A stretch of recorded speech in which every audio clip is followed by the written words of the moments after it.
यहाँ चाहिँ कन्ट्रोलरको पाइप उयो भएछ र चाहिँ भित्र सकेट फाटेछ र चाहिँ यहाँ फिट गर्नुलाई रेडी छ भयो अब यो फिट गर्ने हो नि त यता हेरेर भन्दै हुनु यता हेरेर भन्दै हुनु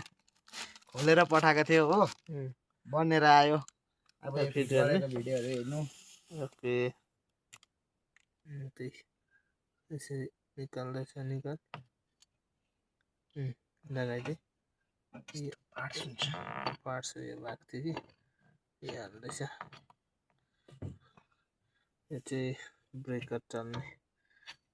यो थ्रेड निस्किरहेको थियो यो हाल्दैछ अब अर्को पनि लगा ओके पार्ट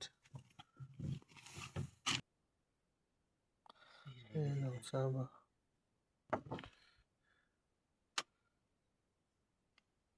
दागी हेरिस् सिम्पल यस्तो छ अब यसलाई पाइपहरू हाल्छ टाइट अब यो भएको पाइपहरू टाइट गर्नु मात्रै छ अन्त भाइ यो कतिको साह्रो पऱ्यो यता हेरेर भनिदेऊ यो त सजिलै हुँदो रहेछ हौ तर जानकारी हुनु पर्यो जानकारी छपछि फिट गर्नु सजिलो है खोल्नु सोल्नु 4टा नट चाहिँ खोल्नु पर्दो रहेछ यो डल्लै निक्लिहाल्छ पार्ट्स तलको पनि पठाउन सक्छौँ खोलेर